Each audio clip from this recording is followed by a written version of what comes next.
Nepali scientist and lawmaker Mahavir Poon recently pointed out a strange reality.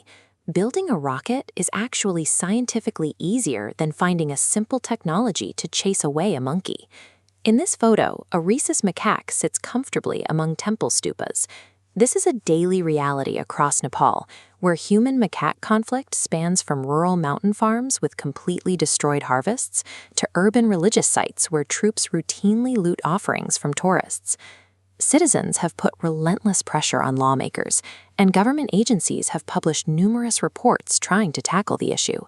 Yet, the standard management efforts consistently fail to reduce the damage. This nationwide failure stems from a single flawed assumption. We keep treating all monkeys and all conflicts as one identical problem. When tensions rise, the most popular public demand is straightforward: capture the troops and relocate them back into the deep forest. Officials attempted exactly this in Koshi province. They captured a large group of monkeys living around the Biratnagar jute mills and released them miles away into the Pokharel forest, right along the east-west highway. The experiment was a disaster. The relocated troop didn't integrate peacefully into the wild. Instead, they adapted to their new surroundings and set up a territory directly on the highway, creating a brand new zone of terror for travelers. The International Union for Conservation of Nature has noted that managing large primates requires a site-specific typology strategy. You have to categorize them by how they interact with humans. This breaks down into 3 distinct pathways: agriculture, temples, and urban centers. To reduce the conflict, we have to stop fighting the species as a whole and start targeting specific environmental triggers inside these 3 zones. Take a look at this rhesus macaque standing at the forest edge. Severe habitat destruction and a sharp decline in natural apex predators, like leopards, have allowed monkey populations to grow unchecked, pushing them right to the boundaries of the remaining woods. This creates our first category: the farm raiders. These troops are spilling into human territory purely driven by hunger, lured by the dense, easy calories found at the edges of expanding agricultural borders. Biologists recommend planting boundary crops with highly repulsive smells.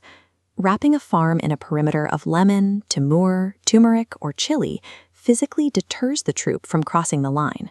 Farmers can also deploy technological deterrence.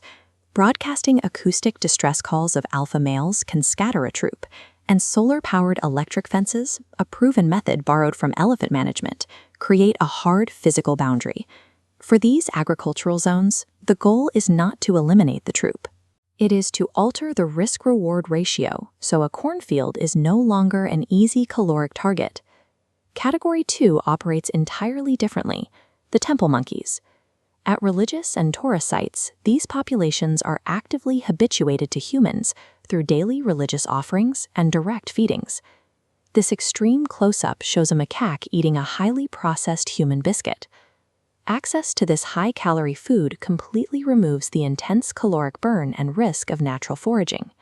As a biological consequence, the troops experience extreme, unnatural population spikes. For these high-density zones, the proven solution is targeted population control. Following a successful model deployed in India's Himachal Pradesh, experts recommend surgical sterilization and oral PZP vaccines, which can be delivered easily through food. Our third category is the city and market monkeys, who behave similarly but thrive entirely on poorly managed municipal waste and open garbage dumps.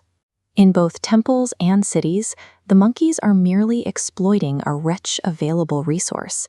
The true failure in these zones lies in human behavioral habits regarding food handouts and waste management. When the damage gets severe, the public often demands extreme measures in Parliament, specifically mass export for foreign medical research or government-sanctioned culling. This archival photo captures the grim reality of the global primate trade. Exporting monkeys is a diplomatic impossibility today. India and Bangladesh exported over 100,000 monkeys for research, but permanently banned the practice in 1979 over severe animal rights violations. Culling, systematically killing the animals, is equally unviable in Nepal. The country's deep-rooted cultural and spiritual reverence for monkeys makes mass lethal control completely impossible. Trying to eradicate the population is a legal, diplomatic, and moral dead end. We are forced to look at the only remaining logical path. We have to accept a hard truth laid out by conservationists. There is no single, 100% effective scientific cure for human-macaque conflict. The ultimate realistic objective is coexistence. We have to intelligently manage the boundaries between human spaces and wildlife territory, rather than trying to conquer nature. Achieving this requires seamless bureaucratic coordination, flowing from federal wildlife agencies all the way down to local ward levels, ensuring the right site-specific strategy is applied to the right troop. By understanding the specific ecological triggers driving each troop, strictly enforcing waste and feeding discipline, and deploying targeted deterrent technology, humans can reclaim their boundaries and share the landscape peacefully.